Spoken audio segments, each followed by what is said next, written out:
ஓம்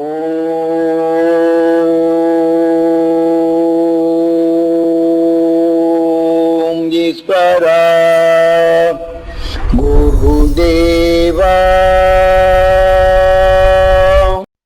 முன்செலுத்தினால் அந்த உயிராத்மா விண்ணிலே இருக்கும்போது நம் உடல் இங்கிருந்தாலும் நம் மேல இருக்கக்கூடிய அந்த பாசம் அங்க இருக்கக்கூடிய நிலைகள் நாம் எண்ணும்போது விண்ணிலே இருக்கக்கூடிய நிலைகளை நாம் பெற முடியும். நாம் இந்த உடலை விட்டு சென்றப்பின் அந்த பாசம் வர தாயின் ஈர்ப்பின் அனுப்பிலே அங்கே போய் சேருவோம் ஒளியின் சரீரமா. அது நாம் இப்பிருந்து செய்து கொண்டாட்டான். இப்ப அம்மா அப்பா சொத்து கொடுத்தாங்க எல்லாம் அப்புறம் ஏதாவது சொல்ல போன நான் எத்தனை ஏசுறோம் எத்தனை பேசுவோம் எப்படா தொலைஞ்சு போகணும்னு நினைப்பேன். செத்த வைப்பாடு நல்லா ஆடம்பரமா செய்வோம் எல்லாம். ஏன்னா ஊருக்கு நம்மளுக்கு நெக்கிறதுக்காக வேண்டி ஊர் புகழுக்காக வேண்டி எல்லாத்தையும் இப்ப அம்மா அப்பா மட்டும் உரைப்போம் திட்டுவோம். என்ன எனக்கு சொத்து வச்சிருக்கிற ஏது வச்சிருக்குன்னு சொல்லுவோம். இதைத்தான் நம்ம பேச கத்துக்கிறோம். ஏனென்றால் நாமளும் அப்படி நம்மளுக்கு முந்தைய நிலைகள் இப்படிதான் நமக்குள் அறியாமலேயே எல்லாம் தெய்வம் செய்யும், சாமியார் செய்யும், ஜோசியம் செய்யும், யாரையும் செய்யும், மந்திரம் செய்யும், யந்திரம் செய்யும் அங்கிற இந்த எண்ணத்திலே செய்து ஏதாவது குறை வந்து விட்டால் நான் இப்படிதான் மாற்றிருக்கிறேனே தவிர நம் உயிரை கடவுளா மதித்து நாம் எண்ணிய உணர்வுகளை நமக்குள் ஆற்றல் மிக்க அந்த உணர்வின் சக்தியாக வளர்ந்து நம் சொல்லுக்குள் அந்த செயலாக வேண்டும் அந்த மெய்ஞானிகள் காட்டியது யாரும் இதுவரையிலும் பின்பற்றவில்லை. அந்த மெய்ஞானிகள் காட்டிய அறுவழிப்படி அந்த மெய்ஞானிகள் உதர்த்திய அந்த உணர்வின் ஆற்றல்கள் இங்கே காற்றிலே வந்து அது சுவாசித்து எடுக்கும் முறையில் அந்த ஞானிகள் காட்டியிருந்தாலும் கால வெள்ளத்தால் அது மறைக்கப்பட்டு விட்டது. மறைந்தாலும் இன்று நாம் நினைவுபடுத்தி உங்களை எடுக்கச் சொன்ன எங்களுக்கு நேரம் இல்லை. இதுதான் இன்று நாம் சொல்லும் நேரம். ஏனென்றால் விஞ்ஞான அறிவின் நிலைகள் கொண்டு நாம் புரித நிலைகள் கொண்டு வரணும்னா அது விஞ்ஞானத்தில் எல்லாம் சொல்லி இருக்காங்க. சிலர் ஏட்டுகளை நாம் படித்துக் கொள்வோம், ஆக அதை மனையில் இருத்திக் கொள்வோம், எண்ணங்களை சிதறி விடுவோம், மெய்ப்பொருளை நாம் அறிய மாட்டோம். மெய்ஞானிகள் சொல்லதை நினைவுபடுத்துவோம், ஆனால் அது வியாக்கியானப்படுத்தும் உள்பொருளை நினைவு கொண்டு சுவாசிக்கும் நிலையை வளர்ந்துவிடும். இதுதான் இன்றைய பாடநிலைகளின் தன்மைகள். இதை போன்ற நிலைகள் எல்லாம் இருந்து நம்மை மீட்டிக் கொள்வதற்கு உங்களை நீங்க நம்புங்கள். உங்க உயிரை ஈசனாக கருங்கள். நீங்க எண்ணும் உணர்வின் அனைத்துமே பிரம்மமாக கருங்க சிருஷ்டித்து விடுகின்றது உங்க உயிர். நீங்க எத்தகைய உணர்வின் தன்மை நீங்க எடுத்து உங்களுக்குள் சுவாசிக்க செய்கின்றதோ அந்த உணர்வின் சுவாசம் உங்க உயிரான நிலையில் பிரம்மமாகி பிரணவம் ஜீவனாகி உங்களுக்குள் செயலாக்கி அந்த உணர்வின் ஆற்றமிக்க சக்தியாக உடலுக்குள் விளைகின்றது. நாம் மனிதன் என்று மிருக நிலைகளிலிருந்து மனிதனாக தோன்றினாலும் அவன் முழு முதற்கடவுள் என்று அந்த விஞ்ஞானியை சுட்டி காட்டினார்கள். ஆகையினாலே வாரத்தில் ஒரு நாள் நீங்க கூட்டு குடும்ப தியானம் இருந்து நமது மூவாதைகளில் செலுத்த பழகுங்கள். நாம் இறந்த இந்த உடலை விட்டு கூட்டை விட்டு பிறந்த உடனே நம்ம குழந்தைகள் உயிர் முறைப்படி நம்ம கையாளும் முறை கொண்டுதான் நாம் வின் செல்ல முடியும். நாம் தனித்து எவ்வளவு பெரிய ஆற்றல் நிலைகள் பெற்றாலும் முடியாது. ஆனால் நாம் அந்த கூட்டு தியானங்கள் நாம் இருந்து நாம் அனைவருடைய எண்ணங்கள் பதிவு செய்வதனாலே இந்த அமைப்பில் எவ்வாறும் சேர்ந்து சிறுதுளி பெருவெள்ளம் சிறிதளவாவது நமக்குள் அந்த உணர்வின் தன்மைகள் ஒட்டி இருந்தால் அதன் நிலையை கொண்டு நாம் ஆத்ம சுத்தி செய்து இந்த உயிராத்மாவுடைய நிலையை சப்தரிஷி மண்டலங்களுடன் சேர வேண்டும் என்று இந்த எண்ணவர்களை கூட்டினால் சிறுதுளி பெருவெள்ளம் போன்று நாம் எல்லோரும் சேர்த்து இந்த வெள்ளத்துக்குள் அது தட்டி தருமாறி அந்த உயிராத்மா வீண் செலுத்த முடியும். ஏனென்றால் நாம் புலனறிவை விண்ணிலையை செலுத்தி பழகின்றோம். ஆனால் நான் இப்ப ஒருக்கன் இந்த நிலையை கொண்டு இந்த உணர்வை சேர்த்துக் கொண்டால் ஒழியே தனித்து நான் மோட்சம் போவேன் அது போவேன் என்று யாகத்தீயை மூட்டி அதில் பல பொருள்கள் ஏற்றி எங்க அப்பாவுக்கு சொர்க்கம் அனுப்புவேன், அவர்கள் செய்த பாவத்தை கண்ணிகளை கலந்து விட்டால் அவங்க செய்த பாவம் எல்லாம் நீங்கிவிடும் என்று ஒருவருக்கு காசை கொடுத்து பாவம் போது பாவத்தை நீங்க இன்னும் சேர்த்துக்கிட்டு வந்துருவீங்க. இது கவனம் இருக்கட்டும். ஏனென்றால் அரச காலங்களில் நம்மை அறியாமை நம்மை அவனுடைய மதத்தின் அடிப்படையிலே நாம் சிக்க வச்சு அவன் ஈர்ப்புக்குள் நம்மளை சிக்க வைத்த முறைகள்தான் இது. ஆனா அவளை பண்புகள் உண்டு, மக்களுக்குள் ஒற்றுமை ஏற்படும் நிலைகள் உண்டு, நல்ல ஒழுக்கங்கள் உண்டு. அவன் அடிப்படையில் அவன் எதை காட்டினானோ அதுதான் தெய்வம் என்று காட்டியிருப்பான். அவன் காட்டிய நெறிகளிலிருந்து சிறு பெயர் கொலை செய்தால் என்றால் இவன் பிசாசு என்பார். எல்லா மதத்திலும் எப்படி இருந்தார். அவன் சொன்ன சட்டத்துக்கு மீறி போயாச்சுன்னா இவன் தெய்வத்துக்கு உருவமானவன், இவன் குற்றவாளி என்று மதங்கள் நாம் சுட்டிக்காட்டும். இது அரசர்கள் தான் நினைத்தது. ஆக மெய்ஞானிகள் அவர்கள் சொன்னவருடைய நிலைகள் எப்பொழுது குற்றம் என்று நிலை வருவதோ மெய்ஞானியின் அருளை உனக்குள் பெறும்போது இருளை நீக்க வழியும் அறிவும் ஞானம் தனக்குள் கிடைக்கின்றது. ஆக அந்த மெய்ஞானிகள் காட்டிய அருளை யாரும் பின்பற்றவில்லை. ஆனால் ஒவ்வொரு அரசனும் தனக்குள் தீய உணர்வுகளைத்தான் பெருக்கிக் கொண்டார்கள். ஆக அவர்கள் வாழ பல முறைகள் நல்ல முறைகள் இருந்தாலும் ஆனால் மெய்மொழியை காணும் நிலைகள் மறைக்கப்பட்டு விட்டது, மறைந்து வந்துவிட்டது. ஆக இந்த எல்லா அனைத்துமே மறையும் தருவாயில் நாம் இருக்கின்றோம். நீ ஞானியின் அருளி என்றும் அழிந்து விடவில்லை. அந்த உணர்வின் ஆற்றல் கொண்டு எல்லோருடைய மனிதனுடைய உள்ளத்துக்குள் மறைந்திருக்கின்றது. குப்பைக்குள் மாணிக்கம் கிளந்தாலும் அதை கிளம்பி எடுக்கப் போகும்போது ஒளியின் சுடர் நிச்சயம் வரும். நமக்குள் இருக்கக்கூடிய மறைந்த உணர்வின் ஆற்றலுக்கு ஒளியின் தன்மையை கிளம்பி அந்த குப்பைக்குள் மறைந்திருக்கக்கூடிய நிலைகளை கிளம்ப வெளிப்படுத்தும் நிலைதான் நாம் சூரியனுடைய காந்த சக்தியின் தியானத்தாலே அது வெளிக்கொடுத்து நமக்குள் உணர்வின் தன்மையை நமக்குள் என்ன செய்து அந்த மெய்வொலியின் தொடருடன் இந்த உடலை விட்டு சென்றவுடனே இன்றும் ஒளி சரீரம். ஏனென்றால் இந்த உடலை விட்டு இன்னொரு உடல் ஒளி சரீரம் பெறவில்லை என்றால் இன்னொரு உடல் நாம் பெற்றுவிட்டு இருளுக்குள்ளான் சிக்கிறோம். இதுதான் சிவன் ராத்திரி. இருளுக்குள்ளான் சிவன் என்பது நம்ம உடலுக்குள் இந்த உடலே ஒளி மறந்து விட்டால் சிவன் ராத்திரியா போய் இருளுக்குள்ளதான் நாம் சிக்கிறோம். வருஷம் சிவன் ராத்திரியை நம்ம கொண்டாடுவோம். சிவன் ராத்திரியுடைய தத்துவம் என்ன? நமக்கு ஒளியா நின்று நாம் உடலான நிலைகள் நாம் இருளுக்குள் நின்றுதான் நாம் பேசுகின்றோம், செயல்படுகின்றோம். இது ஒளியா கொண்டரணும். அந்த ஒளியின் சரீரத்தை கொண்டு வருவதற்குத்தான் நாம் செய்யும் இந்த நிலைகள். ஆக நாம் ஒவ்வொருவரும் இந்த தியானத்தில் நாம் பெற்று ஆத்ம சுத்தியுடைய நிலைகளை நாம் ஒவ்வொருத்தும் கையாண்டு நாம் கணவன் மனைவி இதே போல ஆத்ம சுத்தி செய்து கணவன் மனைவிக்கு ஆத்மசுத்தி செய்து முடிஞ்சு மகிழ்ச்சியின் அருள்சக்தி அவர் ஜீவாத்மா பெற வேண்டும், அவர் மூச்சும் பேச்சும் உலக மக்கள் நன்மை பெற வேண்டும் என்றும் கணவன் மனைவி என்ன வேண்டும், மனைவி கணவன் என்ன வேண்டும் ஏற்கனவே அடிக்கடி நாம் சொல்லி வந்திருக்கின்றோம்.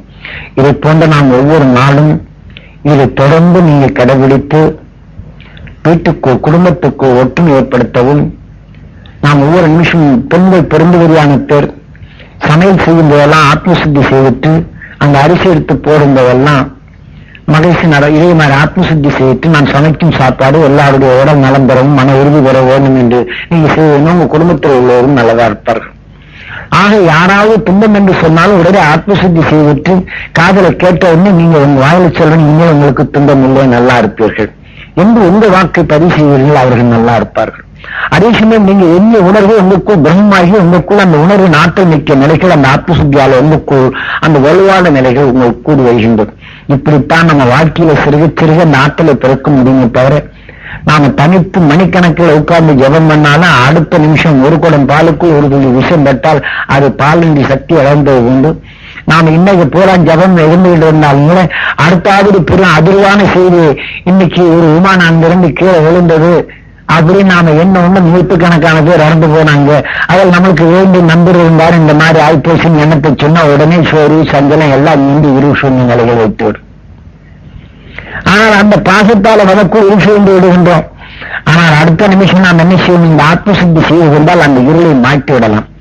ஆக அதுக்கு இந்த ஆத்மசுத்தி என்ற ஆயுதம் தேவை. இல்லை என்றால் நமக்குள் சேரும் அழுக்கு கிடைக்கவில்லை என்றால் அது சிறுக சிறுக சேர்த்து நம் நற்குணங்களை மாய்த்து விடும். நமக்குள் துன்பமும் நோயும் நம்ம சிந்தனையற்ற நிலையும் உருவாக்கிவிடும்.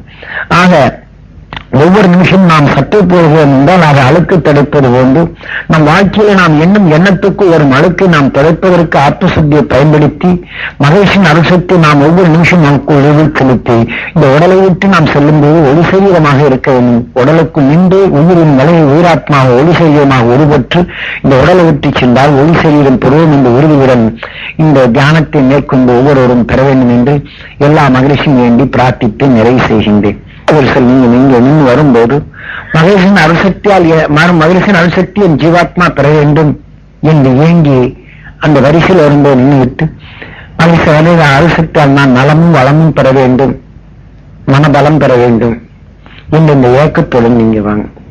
இந்த நல்ல நிலைகள் உங்களுக்கு கிடைக்க வேண்டும் என்று எண்ணிதான் நான் இந்த பிரசாத்தை கொடுக்கின்றேன். என்றால் இங்க கீழே விழுந்து 2 பேரை வந்துருச்சிங்கன்னா அந்த மகிழ்ச்சியின் அருள்வழி பெற வேண்டும் என்று எண்ணித்தான் நான் உங்களுக்கு கொடுக்கும் போது நீங்க அதே ஏக்கத்துடன் வந்தால் அந்த உணர்வு உங்களுக்கு நல்லதாக நல்ல வித்தாக வளரும். ஆகையினால ஒரே சீராக நீங்க இந்த ஊருக்கு போனாட்டுக்கு போனேன். 2வது மகிழ்ச்சி அத்திரி மகிழ்ச்சி அவர் மனிதனாக வாழ்ந்த காலத்தில்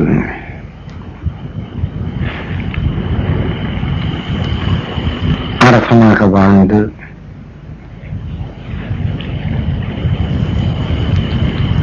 அரசனாக வாழும்போது கடந்த கால மகரிஷிகள் அகசிய மகரிஷி, பிருகு மகரிஷி போன்ற துருவ மகரிஷி இவரை போன்ற மகரிஷிகள் பேரண்டத்தின் பெரு உண்மையுடைய நிலைகளையும் ஆதி சக்தியான சக்திக்குள் அது இருந்த நிலைக்குள் அணுக்களாக வளர்ச்சி பெற்று அந்த அணுக்களின் வளர்ச்சியில் பல திடப்பொருளாக வளர்ச்சி பெற்று ஏனென்றால் பேரண்டத்தில் பெருநிலையான எல்லையே இல்லாது பேரண்டம் அகண்ட வெளியாக இருக்கும் அந்த ஆற்றலில் அதுதான் ஆதி சக்தி என்றும் அந்த ஆதி சக்திக்குள் மறைந்திருந்த பல சக்திகள் ஒன்றுடன் ஒன்று மோதும் அந்த சந்தர்ப்பத்தில் அது இணைந்து அணுக்களாக மாறி அணுக்கள் ஆற்றலாக பெற்று பல அணுக்கள் சேர்த்து ஒரு திடப்பொருளாகி அந்த திடப்பொருளே பரமாக அகண்ட ரீதியான பேரண்டத்தில் பரம்பொருளானது. அந்த பரம்பொருளின் பரம் என்பது ஒரு எல்லை, எல்லையில்லா இடத்திலே எல்லையாக ஒரு குறித்த நிலை. இப்போ சூரியனை பார்க்கும்போது அது ஒரு எல்லை, நமது பூமியை பார்க்கும்போது இந்த பேரண்டத்தில் ஒரு எல்லையாக இருக்கின்றது. இதை போன்றுதான் எல்லையில்லா இந்த பேரண்டத்தில் அதாவது எடுத்துக்கொண்ட அணுக்களின் வளர்ச்சியின் தொடர் வரிசையில் ஆங்காங்கு தோன்றி எல்லைகளாக உருவாக்கப்பட்ட பேரண்டத்தில் எண்ணில் அடங்காத எல்லைகள் வளர்ந்திருக்கின்றன. அத்தகைய பல சக்திகள் சேர்த்து ஒரு திடப்பொருளாக உருப்பெற்று அந்த திடப்பொருளுக்குள் பல சக்திகள், ஒரு திடப்பொருளானாலும் அந்த திடப்பொருளுக்குள் பல சக்திகள் உருப்பெற்று அது எவ்வாறு வளர்ச்சி பெற்றது என்ற பேருண்மையை மற்ற சூரியனாகவும் கோளாவும் ஒரு பிரபஞ்சமாகவும் அது உருப்பெற்று பிரபஞ்சத்திற்கு ஒரு பூமி உருவாக்கி அந்த பூமிக்குள் உயிரினங்கள் வாழ்ந்து உயிரினங்களுக்குள் மனிதனாக எவ்வாறு வளர்ச்சி பெற்றோம், இந்த மனிதனாக வளர்ந்த பின் அவன் எங்கே செல்ல வேண்டும் என்ற பேருண்மையுடைய நிலைகளை ஆதியிலே மனிதனுக்குள் வளர்ச்சி பெற்ற ஆற்றல் மிக்க அந்த மகரிஷிகள் அவர் உடலிலே வளர்த்து அது வெளிப்படுத்திய அந்த பேருண்மை முதலிலே அகசியர் என்ற அந்த அகசிய மகரிஷிக்கு முதலே சாரும். தென்னாட்டுடைய சிவனை போற்றி எந்நாட்டுக்கும் இறைவா போற்றி என்று நாம் இன்று பேசுகின்றன.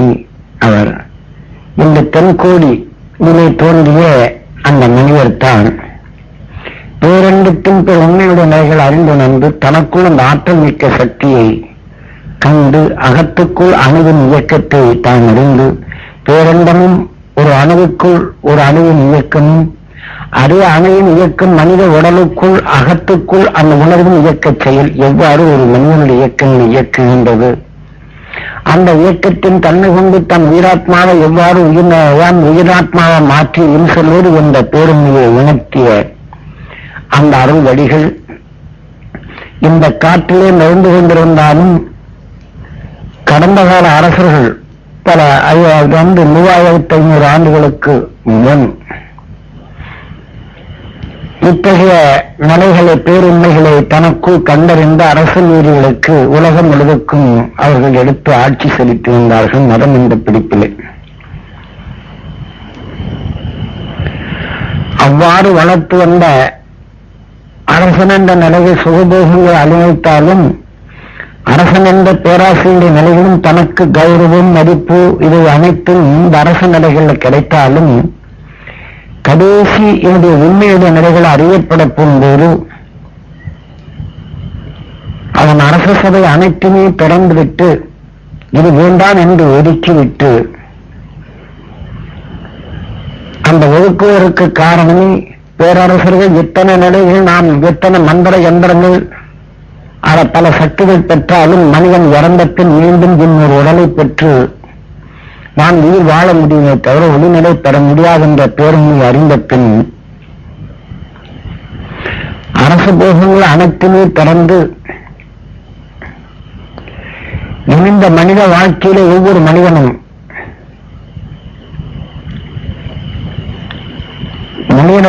மனிதனிடத்தில் இருக்கக்கூடிய உள்ளத்தை தான் தருவதற்காக வேண்டி அன்று அத்தரிமா மகரிஷி செய்து கொண்ட அந்த ஆற்றல் மிக்க சக்தி பற்றிதான் நாம் இன்று அவருடைய ஆற்றல் எவ்வாறு தனக்குள் பெற்று அவர் வில் சென்றார் என்ற நிலையை நாம் இன்று அறிவோம். அதாவது அத்தரிமா மகரிஷி